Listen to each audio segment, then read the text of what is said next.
Hello. আজকের এই আলোচনায় আমরা দেখব কিভাবে আরও কার্যকরভাবে নতুন কিছু শেখা যায়, সেটা চাকরির ক্ষেত্রেই হোক বা নিজেদের ব্যক্তিগত জীবনে। নতুন স্কিল বা দক্ষতা অর্জন তো আমাদের সবার জন্যই খুব জরুরি। চলুন তাহলে শেখার একটা নতুন আর দারুণ পদ্ধতি সম্পর্কে জেনে নেওয়া যাক। আচ্ছা, কখনো কি এমন কোনো ট্রেনিংয়ে অংশ নিয়েছেন যেটা খুব একঘেয়ে মনে হয়েছে? ঘন্টার পর ঘন্টা বক্তৃতা শোনার পর মনে হলো কিছুই যেন শেখা হলো না। এমনটা কেন হয় বলুন তো? সমস্যাটা কি আমাদের শেখার পদ্ধতিতে? এখানে দেখুন, দুটো পদ্ধতির মধ্যে পার্থক্যটা আসলে আকাশ পাতাল। একদিকে আছে আমাদের সেই চেনা পুরনো ট্রেনিং, যেখানে ট্রেনার যা বলেন, যেভাবে বলেন সেভাবেই এগোতে হয়, সবাই একই গতিতে শেখে। আর অন্যদিকে আছে যোগ্যতা ভিত্তিক মডেল, যেখানে মূল ফোকাসটাই থাকে শিক্ষার্থীর উপর। তারা নিজেদের সুবিধামতো শেখে আর কোনো একটা দক্ষতা পুরোপুরি না শেখা পর্যন্ত বারবার চেষ্টা করতে পারে। মানে মূল পার্থক্যটাই হল শেখার নিয়ন্ত্রণটা কার হাতে থাকছে। তাহলে এর সমাধানটা কি? সমাধান হল পুরো শেখার প্রক্রিয়াটাকে একটা নতুন চোখে দেখা। আর সেই নতুন সমাধানটাই হল কম্পিটেন্সি বেসড ট্রেনিং বা যোগ্যতা ভিত্তিক প্রশিক্ষণ, যাকে আমরা সংক্ষেপে বলছি সিবিটি। দেখুন, সিবিটি মানে শুধু বইয়ের পাতা উল্টানো বা থিওরি মুখস্থ করা নয়। এর আসল ভিত্তিটাই হলো হাতে কলমে কাজ করা, মানে বাস্তব প্রয়োগ। একজন শিক্ষার্থী একটা নির্দিষ্ট কাজ কতটা ভালোভাবে করতে পারছে, সেটাই এখানে আসল কথা। সোজা কথায়, এখানে জ্ঞানের চেয়ে যোগ্যতার ওপর অনেক বেশি জোর দেয়া হয়। ভাবছেন এত ভালো একটা ট্রেনিং সিস্টেম বানানো নিশ্চয়ই অনেক গোছানো একটা ব্যাপার। একদম তাই। একটা কার্যকর সিবিটি প্রোগ্রাম তৈরির পেছনে কিন্তু একটা সুগঠিত প্রক্রিয়া থাকে। প্রথমে দেখা হয় কি কি শেখানোর উপকরণ আমাদের হাতে আছে, তারপর সেগুলোকে শিক্ষার্থীদের প্রয়োজন অনুযায়ী বদলে নেওয়া হয়।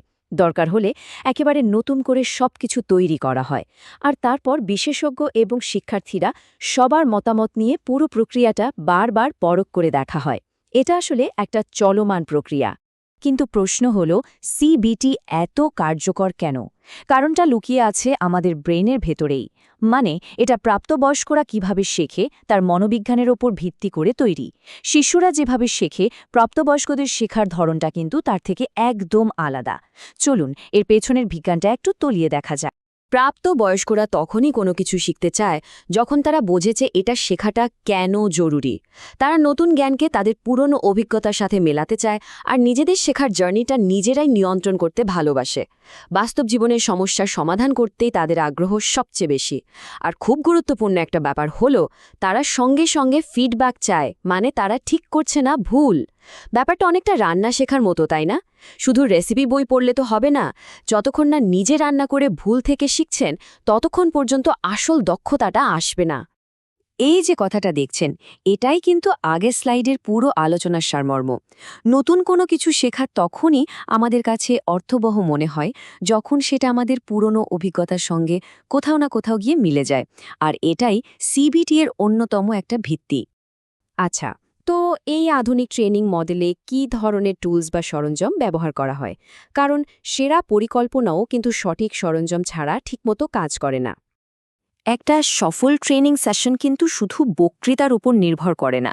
এটা হলো বিভিন্ন উপকরণের একটা দারুণ মিশ্রণ। এখানে নানা ধরনের ভিজুয়াল আর ইন্টারঅ্যাক্টিভ টুলস ব্যবহার করা হয়, যা পুরো শেখার প্রক্রিয়াটাকে অনেক বেশি আনন্দদায়ক আর কার্যকর করে তোলে। ধরুন, একটা গাড়ির ব্রেক লাইটের ওয়্যারিং সিস্টেমের মতো জটিল একটা বিষয়, কিন্তু দেখুন একটা ডায়াগ্রামের মাধ্যমে কত সহজেই ব্যাপারটা বোঝা যাচ্ছে। এই ধরনের ভিজুয়ালগুলো আসলে কঠিন জিনিসকে ধাপে ধাপে বুঝতে দারুণভাবে সাহায্য করে। ঠিক একইভাবে এই সোলার কন্ট্রোল সিস্টেমের ফ্লো চার্টটা দেখুন। এটা পুরো প্রক্রিয়াটাকে এক নজরে বুঝতে সাহায্য করছে। কোনটার পর কোনটা কাজ করে আর সবকিছু কিভাবে একে অপরের সঙ্গে যুক্ত, তা খুব সহজে বোঝা যায়। এতে পুরো সিস্টেমটা নিয়ে একটা পরিষ্কার ধারণা তৈরি হয়। আর যে কোনো ভালো কাজের জন্য কিছু নিয়ম তো মানতেই হয়, তাই না? একটা ইতিবাচক আর মনোযোগী পরিবেশ তৈরি করার জন্য কিছু গ্রাউন্ড রুলস থাকাটা খুব জরুরি। যেমন সময়মতো আসা বা অন্যদের কথায় মনোযোগ দেওয়া। এটা আসলে সবার জন্যই একটা ভালো পরিবেশ তৈরি করে। আমরা তো ট্রেনিংয়ের বর্তমান নিয়ে অনেক কথা বললাম, কিন্তু ভবিষ্যৎ কোন দিকে যাচ্ছে? কৃত্রিম বুদ্ধিমত্তা বা এআই কিভাবে এই শিক্ষার্থী-কেন্দ্রিক মডেলকে আরও এক ধাপ এগিয়ে নিয়ে যেতে পারে। চলুন এবার সেই সম্ভাবনার দিকে একটু নজর ফেরানো যাক। অনেকেই ভাবেন এআই কি মানুষের জায়গা নিয়ে নেবে। আসলে ব্যাপারটা ঠিক তা নয়, বরং এরা একে অপরের পরিপূরক। এআই ডেটা বিশ্লেষণ করে প্রত্যেকের জন্য আলাদা করে শেখার পথ তৈরি করতে পারে, সঙ্গে সঙ্গে ফিডব্যাকও দিতে পারে, যেটা একজন মানুষের পক্ষে সবসময় সম্ভব হয় না। আবার অন্যদিকে মানুষের আছে সহানুভূতি, মেন্টরশিপ দেওয়ার ক্ষমতা, যা একটা এআই এর নেই। সুতরাং ভবিষ্যৎটা হলো এআই আর মানুষের একসঙ্গে কাজ করার। সবশেষে একটা প্রশ্ন রেখে যাই। প্রযুক্তি আর এআই নিঃসন্দেহে আমাদের তথ্য পেতে আর বুঝতে সাহায্য করছে, কিন্তু সহানুভূতি, নেতৃত্ব বা সৃজনশীলতার মতো সত্যিকারের মানবিক যোগ্যতাগুলো কি শুধু প্রযুক্তির মাধ্যমে শেখা সম্ভব, নাকি এর জন্য মানুষের স্পর্শটা অপরিহার্য? এটা কিন্তু ভাবনার বিষয়।